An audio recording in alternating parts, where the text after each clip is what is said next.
అండి, welcome back to rupees kitchen. ఈరోజు మన కిచెన్లో బియ్యం పెసరపప్పుతో పరమాన్నం అండి. చాలా అంటే చాలా బాగుంటుంది.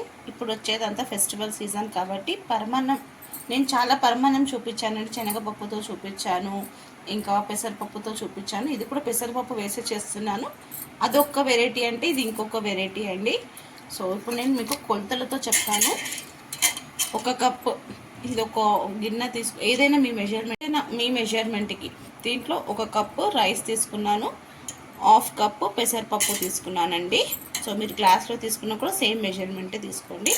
సో ఇది బాగా కడిగేసి ఒక వన్ అవర్ పాటు నానబెట్టేసేయాలండి. నానబెట్టేసి ఇది లీటర్ పాలండి. లీటర్ పాలు మంచిగా బాయిల్ చేసుకోవాలి.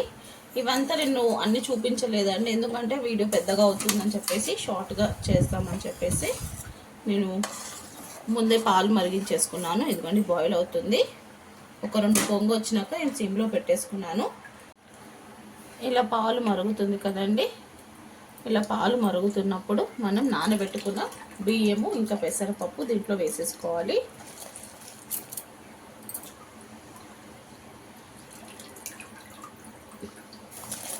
మీరు దీంట్లో ఆఫ్ చేస్తే పాలు 1/2 లీటర్ అలా తీసుకోండి. అంటే 1/2 కప్పు రైస్, ఒక 2-3 టేబుల్ స్పూన్ పెసరపప్పు అయితే పాలు 1/2 లీటర్ తీసుకోండి. సో నేను ఇది 1 లీటర్, ఒక కప్పు రైస్కి ఇంకా 1/2 కప్పు పప్పుకి చెప్తున్నాను. చూడండి, రైస్ ఇంకా పప్పు మంచిగా పాల్లో ఉడుకుతుంది. సో ఇలానే పాల్లో మొత్తంగా కుక్ అయ్యే వరకు ఉడికించుకోవాలండి.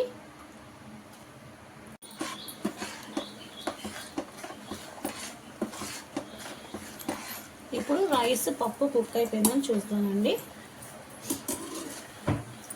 మొత్తం పాల్లో కాకుండా హాఫ్ పాలు హాఫ్ వాటర్లో కూడా కుక్ చేయొచ్చు. చూడండి, రైస్ కుక్ అయిపోయింది, ఇంకా పప్పు కూడా మంచిగా కుక్ అయిపోయింది. మనము బియ్యం కడిగి నానబెడతాం చూడండి, ఆ వాటర్ని మనం యూజ్ చేసుకోవచ్చు. నేనైతే ఇలా పక్కన పెట్టాను. బియ్యం కడిగి యూజ్ చేసాం కదా, అది నేను స్పూన్ దీంట్లో పెట్టడం వల్ల మీకు వాటర్ అలా వైట్గా కనిపిస్తుంది. చూడండి, ఇలా ఒక స్పూన్ అలా వేస్తూ మంచిగా కుక్ చేస్తూ ఉండాలి. ఇంకా ఇప్పుడు నాకు బియ్యము పప్పు కుక్ అయిపోయింది. దీంట్లోనే నేను ఎప్పుడు మీకు చెప్తూ ఉంటాను, డ్రై ఫ్రూట్స్ నేను ఎప్పుడు కొంచెం చాప్ చేసుకొని పక్కన ఉంచుకుంటానని. సో దేవుడికి నైవేద్యం పెట్టాక మనమే తింటాం కాబట్టి ఇలా డ్రై ఫ్రూట్స్ వేసాను.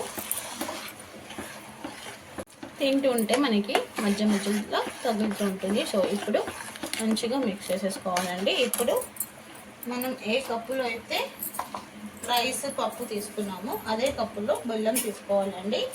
సో బెల్లం ఇంకా మంచిగా క్రీమీ టెక్స్చర్గా రావాలంటే ఒక 2 టేబుల్ స్పూన్ మిల్క్ మేడ్ అండి.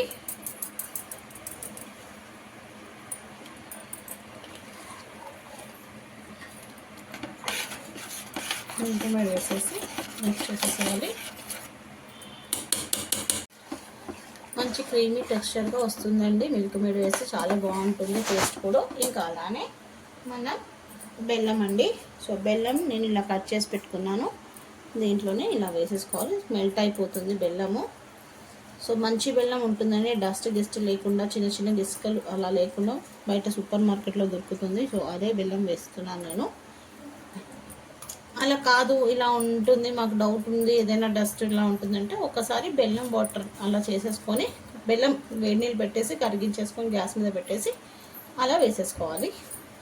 సో నేను 1 కప్పు తీసుకున్నానండి, ఎందుకంటే మిల్క్ మేడ్ వేసాను, స్వీట్ సరిపోతుంది కాబట్టి 1 కప్పు తీసుకున్నాను. ఇప్పుడు దీంట్లో మనం బెల్లం కరిగే వరకు మంచిగా మిక్స్ చేసేసుకోండి. మంచిగా బెల్లం అంతా కరిగిపోయినాక మంచిగా క్రీమీ టెక్స్చర్గా అయ్యిందండి. చూడండి, ఇప్పుడు ఒక 2 టేబుల్ స్పూన్ ఆఫ్ గీ వేసేసుకొని గ్యాస్ ఆఫ్ చేసేసాను. పక్కన ఒక ప్యాన్లో గీ వేడి చేసేసుకున్నాను. ఇంకా డ్రై ఫ్రూట్స్ ఫ్రై చేసుకోవాలి, కాజు ఇంకా కిస్మిస్. ఇప్పుడు వచ్చేదంతా శ్రావణ మాసం, వరలక్ష్మి వ్రతం, సో గణపతి ఫెస్టివల్ అన్నీ ఉంది కదండి. అందుకే నేను ఒక్కొక్క ప్రసాదం వీడియోస్ చేసి చూపిస్తున్నాను. నేను ఇంతకుముందు కూడా కుక్కర్లో చేశాను ప్రసాదం, ఇదే పరమాన్నము, కానీ అదొక వేరే డిఫరెంట్ అండి, ఇదొక వేరే డిఫరెంట్ టైప్. సో వీడియో ఎక్కడ స్కిప్ చేయకుండా ఫుల్ వీడియో చూస్తేనే మీకు అర్థమవుతుందండి. నేను దాని లింక్ కూడా దీని కింద పెడతానండి. ఇది పెసరపప్పు బెల్లం పాయసం. సో అది శనగపప్పు పాయసం అంటున్నాను, పరమాన్నము. అలానే అది కూడా పెడతానండి, శనగపప్పు బియ్యంతో పరమాన్నము. సో ఈ వీడియో కింద లింక్ పెడతాను. ఇప్పుడు ఇలా కిస్మిస్ ఫ్రై అవుతున్నప్పుడు కాజు ఒక 2 టేబుల్ స్పూన్ తీసుకొని బాగా ఫ్రై చేసేసుకోవాలండి. లాస్ట్కి కాజు కిస్మిస్ నేతిలో ఫ్రై చేసింది వేసేసుకోవాలండి. ఇంకా బాగా మిక్స్ చేసేసుకొని దేవుడికి ప్రసాదం నైవేద్యం పెట్టేసుకోవాలి. చాలా ఈజీ, సింపుల్ అండి. వీడియో ఫుల్గా చూస్తేనే మీకు అర్థమవుతుంది. వీడియో ఫుల్ చూసి అలానే లైక్ కామెంట్ చేయండి. మీ యొక్క లైక్ నాకు చాలా ఇంపార్టెంట్ అండి. మీ యొక్క లైక్ నాకు ఇంకొక వరకు రీచ్ అవుతుంది. సో ప్లీజ్ ఫుల్ వీడియో చూడండి. లాస్ట్కి కొంచెం ఇలాచి, లాస్ట్కి కొంచెం ఒక్క చిట్కా పచ్చికర్పూరం. నేను అసలు మర్చిపోయాను గ్యాస్ మీద ఇది వేయప్పుడు, దింపేటప్పుడు. సో ఇప్పుడు డిష్లో వేడిగానే ఉంది కాబట్టి అందుకే వేసేసానండి.